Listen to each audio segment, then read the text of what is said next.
हर हर महादेव। हम आरंभ कर रहे हैं शिव महापुराण के श्री रुद्र संहिता के तृतीय खंड का 44वां अध्याय, मैना का विलाप एवं हट।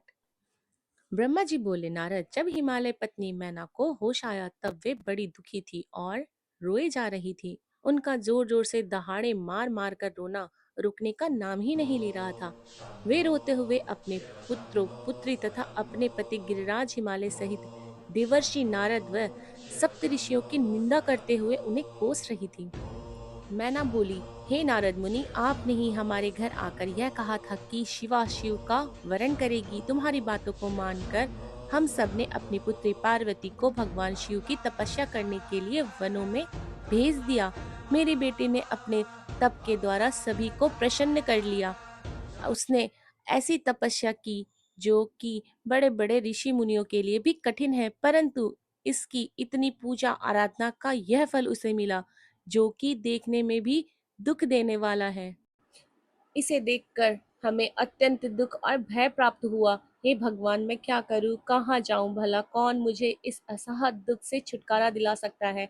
मैं तो किसी को भी अपना मुंह दिखाने योग्य नहीं रही। भला कोई देखो, वे दिव्य सप्तऋषि और उनकी वो धूर्त पत्नी अरुंधति कहाँ चली गई, जो मुझे समझाने आई थी, जिसने मुझे झूठ सच कहकर जबरदस्ती इस विवाह के लिए मेरी स्वीकृति ले ली। यदि वे मेरे सामने आ जाए तो मैं उन ऋषियों की दाढ़ी मूछ नोच लूं।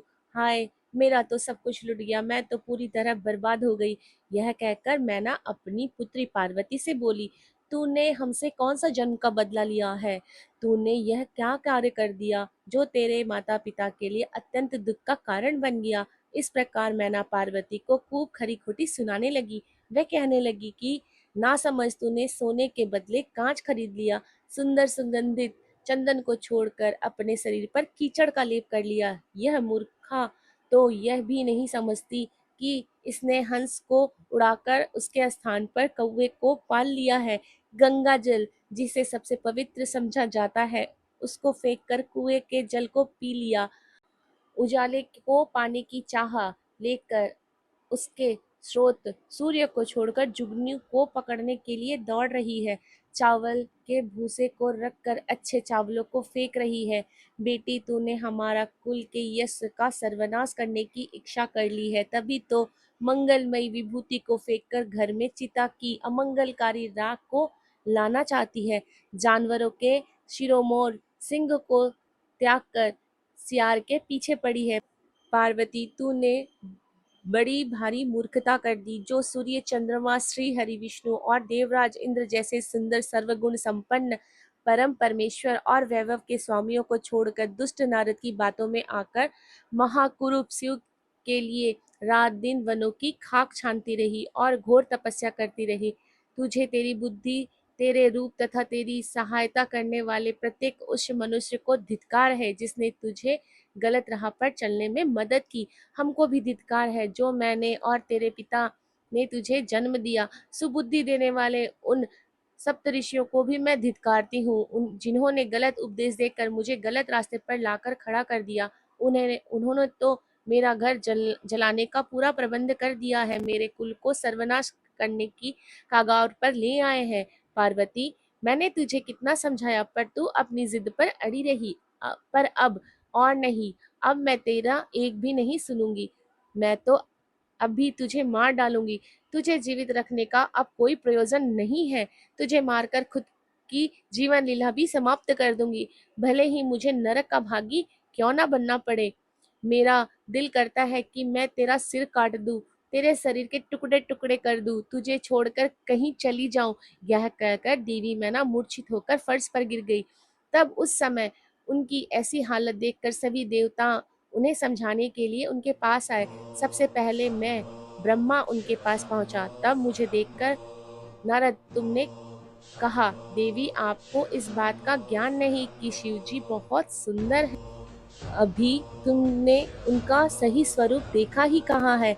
अभी जो कुछ भी तुमने देखा है वह उनकी लीला मात्र है। देवी, आप अपने क्रोध को त्याग दो और स्वस्थ होकर शुद्ध हृदय से विवाह का कार्य आरंभ करें। इतना सुनना था कि मैना के क्रोध की अग्नि भड़क उठी। वे बोली, दुष्ट नारद, यहाँ से इसी समय चला जा। तू दुष्टों का भी दुष्ट और नीच है। तूने मेरे सामने भूल कर भी मत आना, इसी समय यहाँ से निकल जा, मैं तेरी सूरत तक देखना नहीं चाहती। मैना के यह वचन सुनकर इंद्रादिक देवता दौड़कर वहां चले गए और बोले, हे पितरों की कन्या मैना, भगवान शिव तो इस समस्त चराचर जगत के स्वामी हैं। वे तो सबको सुख देने वाले तथा सबको मनवांछित फल देने वाले सर्वेश्वर हैं। वे तो भक्त वत्सल है और सदा ही अपने भक्तों के अधीन रहते हैं। आपकी पुत्री पार्वती ने कठिन तप करके भगवान शिव को प्रसन्न किया है तथा वरदान के रूप में उनको अपना पति होने का वर प्राप्त किया है। तभी तो आज वे अपने दिए वरदान को पूरा करने के लिए, उनका परिग्रह करने के लिए यहाँ पधारे हैं। यह सुनकर मैना और अधिक रोने लगी और बोली, शिव तो बहुत भयंकर है, मैं अपनी पार्वती कदापि उन्हें नहीं दूंगी। आप सब देवता क्यों ये षड्यंत्र रच रहे हैं? आप मेरी प्राण प्रिय फूलों के समान कोमल पुत्री को क्यों इन भूत प्रेतों के हवाले करना चाहते हैं? इस प्रकार देवी मैना सब देवताओं पर क्रोधित होकर उन्हें फटकारने लगी। जब वरिष्ठ आदि सप्तऋषि ने देवी मैना के इस प्रकार के वचन सुनने तो वे भी मैना को समझाने के लिए उनके निकट आ गए।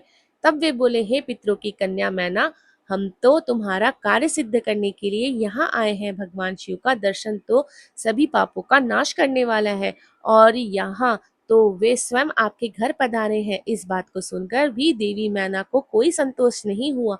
उनका क्रोध यथावत रहा तथा उन्होंने फिर कहा, मैं पार्वती के टुकड़े टुकड़े कर दूंगी, परंतु उसको शिव के साथ नहीं भेजूंगी। दूसरी ओर देवी मैना के इस व्यवहार से चारों ओर हाहाकार मच गया।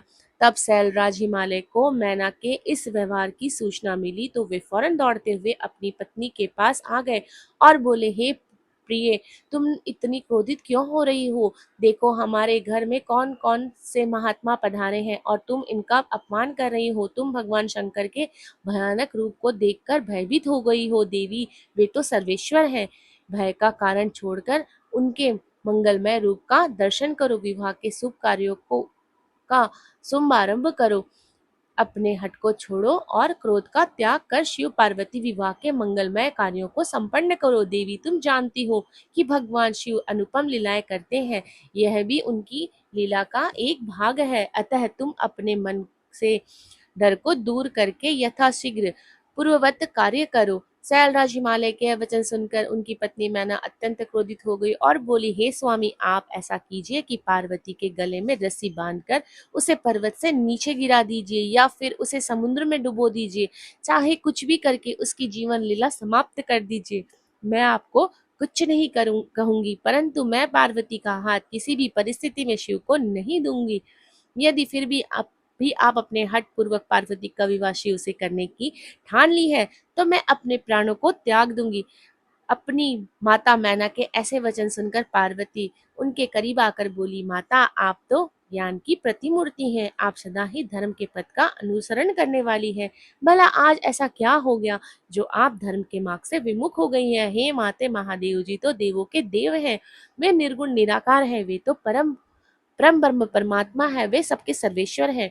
वे तो इस संसार की उत्पत्ति के आधार है। भगवान शिव भक्त वत्सल है एवं अपने भक्तों को सदैव सुख प्रदान करने वाले हैं। भगवान शिव सब अनुष्ठानों के अधिष्ठाता हैं, वे ही सबके कर्ता हर्ता और स्वामी हैं। ब्रह्मा विष्णु भी सदा उनके सेवा में तत्पर रहते हैं। हे माता, आपको तो इस बात का गर्व होना चाहिए कि आपकी पुत्री का हाथ मांगने के लिए देवता भी याचना की भांति आपके दरवाजे पर पधारे हैं। अतः आप बेकार की बातों को छोड़कर उत्तम कार्य करो। मुझे भगवान शिव के हाथों में सौंपकर मेरे जीवन को सफल करो। माता, मेरी छोटी सी विनती स्वीकार कर लो और मुझे भगवान शिव के चरणों में उनकी सेवा के लिए समर्पित कर दो। माँ, मैंने मन, वाणी और क्रिया द्वारा भगवान शिव को अपना पति मान लिया है। अब मैं किसी और का वरण नहीं कर सकती। मैं सिर्फ महादेव जी का ही स्मरण करती हूँ। उन्हें पति रूप में पाने की इच्छा लेकर ही मैंने अपनी जिंदगी के इतने वर्ष बिताए हैं। भला आज मैं कैसे अपने वचन से पीछे हट जाऊं? पार्वती के कहे वचनों को सुनकर मैना क्रोध से अधिक होकर उद्वेलित हो गई और उसे डांटने तथा बुरे वचने कहने लगी। मैना रोती जा रही थी। मैंने और वहां उपस्थित सभी महानतम सिद्धों ने देवी मैना को समझाने की बहुत प्रयत्न किया, परंतु सब निरर्थक सिद्ध हुआ। वे किसी भी स्थिति में समझने को तैयार ही नहीं थी। तभी उनके हठ की बातें सुनकर परम शिव भक्त भगवान विष्णु वहां आ पहुंचे और बोले, हे पितरों की मानसी पुत्री एवं सैलराज हिमालय की धर्म पत्नी मैना, आप ब्रह्मा जी के कुल से संबंधित है। इसी कारण आपका सम, सीधा संबंध धर्म से है। आप धर्म की आधारशिला है, फिर भला कैसे धर्म का त्याग कर सकती है? इस प्रकार हट करना आपको शोभा नहीं देता। स्वयं सोचिए भला, सभी देवता, ऋषि मुनि और स्वयं ब्रह्मा जी और मैं आपसे असत्य वचन क्यों कहेंगे? भगवान शिव निर्गुण और सगुण दोनों हैं। वे कुरूप हैं तो वे स्वरूप भी हैं। सभी उनका पूजन करते हैं। वे ही सज्जनों की गति है। मूल प्राकृतिक देवी, रूप देवी एवं पुरुषोत्तम का निर्माण भगवान शिव ने ही किया है। मेरी और ब्रह्मा जी की उत्पत्ति भी भगवान शिव द्वारा हुई है। उसके बाद सारे लोगों का हित करने के लिए उन्होंने स्वयं भी रुद्र अवतार धारण किया है। तत्पश्चात वेद, देवता तथा इस जल एवं थल में जो भी चराचर वस्तु या प्राणी दिखाई देते हैं, उस सारे जगत की रचना भगवान शिव ने ही की है। हे देवी, कोई भी उनके रूप को नहीं जान सकता और ना जानेगा। यहाँ तक कि मैं और ब्रह्मा भी उनकी समस्त लीलाओं को आज तक नहीं जान पाए हैं।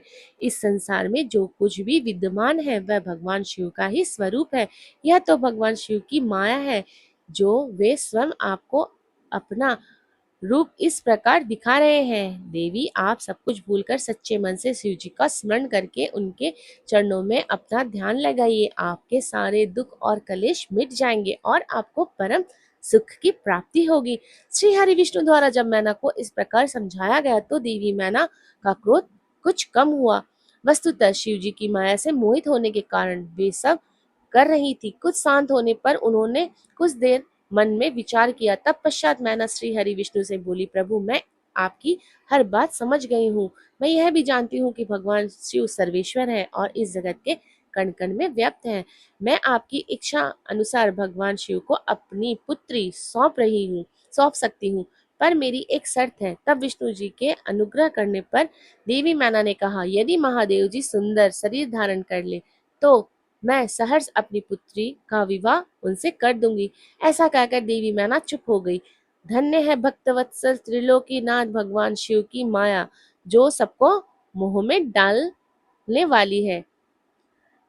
अगर आपको यह अध्याय अच्छा लगा और आगे का अध्याय सुनना है शिव का सुंदर व दिव्य स्वरूप का वर्णन, तो चैनल को लाइक करें और सब्सक्राइब करें और कमेंट में हर हर महादेव जरूर लिख के जाए।